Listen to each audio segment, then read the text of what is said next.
Yusril Iza Mahendra dan Hotman Paris protes terkait kredibilitas saksi yang dihadirkan oleh tim Amin. Namun protes ini justru ditanggapi dingin oleh Ketua MK Soehartoyo. Yang menunjukkan bahwa bansos ini diperuntukkan untuk pemenangan paslon. Jadi ini adalah bukan pendapat saja, tetapi ini adalah sudah ada bukti-bukti nyata. Mungkin lebih baik kuasa hukum yang menghadirkan ahli, menerangkan ahli ini sebenarnya ahli apa? Ya, itu apakah ahli pidana, ekonomi, atau ahli nujum, atau ahli apa dihadirkan di sini? Kami bingung. Sudah nanti kami yang menilai, Prof. Majelis juga tadi pertanyaan Hotman Paris belum dijawab. Apakah permohonan pemohon dengan tuduhan Jokowi melakukan korupsi bisa dipakai oleh MK sebagai dasar membatalkan pemilu hanya karena keahlian beliau? Belum dijawab Majelis. Ya. Tolong dijawab. Iya, tidak usah terlalu semangat. Bapak mau jawab tidak?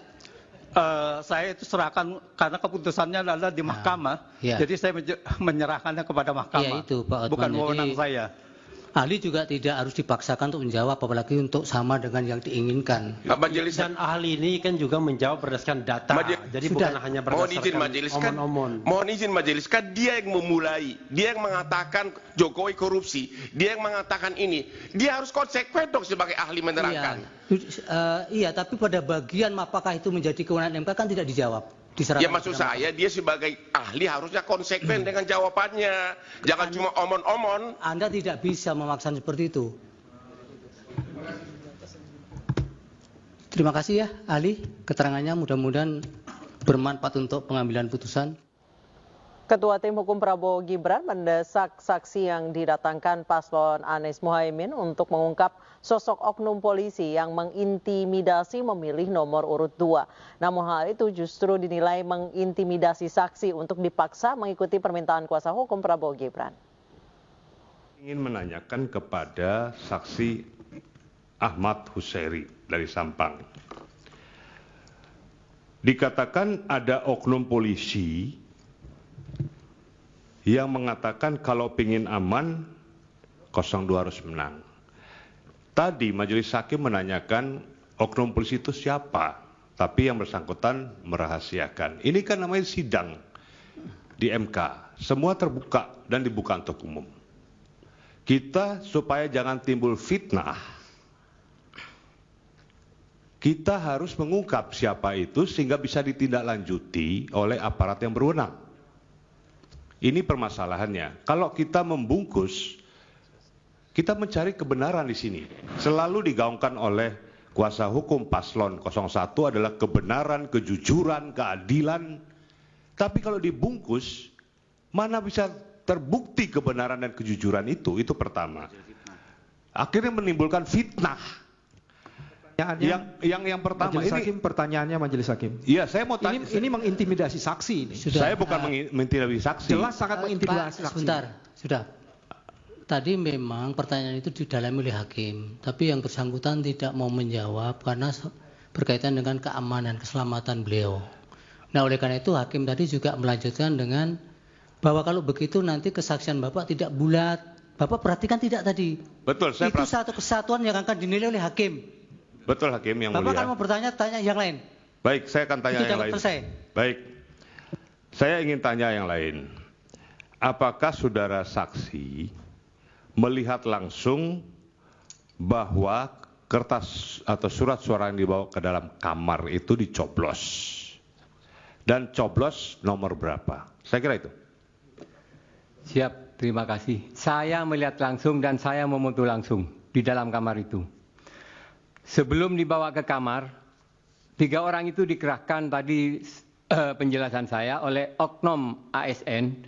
3 orang itu membawa surat-suara yang sangat banyak dibawa ke dalam kamar.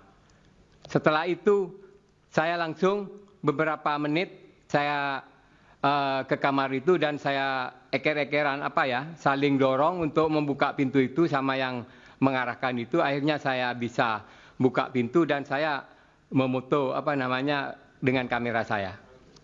Mungkin itu jawaban saya.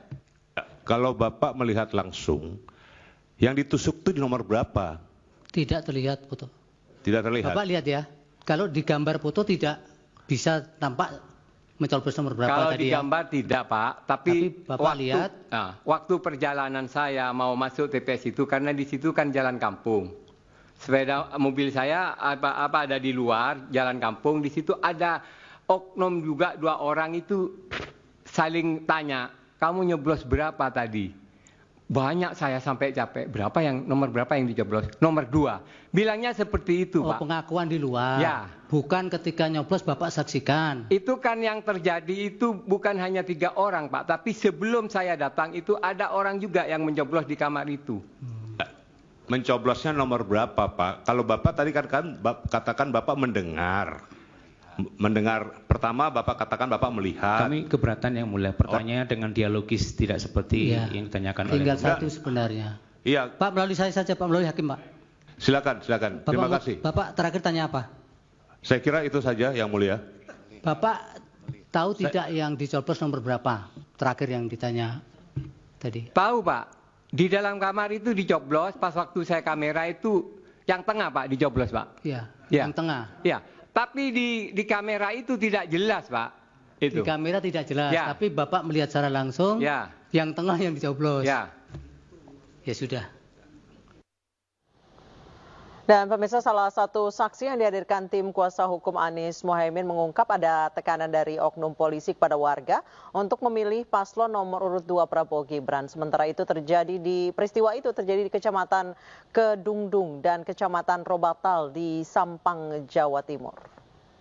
Dan perlu diketahui lagi, Pak, beberapa oknum kepala desa di Kecamatan Kedungdung dan Robatal itu didatangi oleh seorang oknum polisi. Di situ bilang bahwa kalau pingin aman 02 harus menang. Siapa yang ngomong begitu? Oknum polisi, Pak. Dan yang polisi mana ini? Daerah Sampang, Pak. Polsek Sampang atau Polres? Yang jelas itu oknum polisi, Pak, yang saya dikasih tahu sama oknum kepala desa itu apakah polisi Polsek atau polisi Polres, saya juga kurang paham. Apa yang dia lakukan? Bilang gini, Pak, kalau pingin aman 02 harus menang. Namanya tahu, Bapak? Tidak bisa saya menyebutkan, Pak, mohon maaf. Saya khawatir jiwa saya akan terancam. Jangankan menyebut nama orang yang memberitahu saya. Saya sendiri ke sini ini, Pak, karena demi kebenaran bertekad untuk hadir di persaksian persidangan yang mulia ini, Pak. Baik, tapi keutuhan keterangan Bapak menjadi agak tidak bulat kalau memberikan keterangan. Mohon maaf, Pak, saya tidak bisa menyebutkan namanya, Pak. Ada lagi mau sampaikan? Selain di Kecamatan Pengungsian, Pak, saya banyak teman-teman juga relawan di sana. Ada beberapa kecamatan, bukan beberapa kecamatan, hampir semua kecamatan itu banyak pemberitahuan itu yang tidak diberikan kepada warga.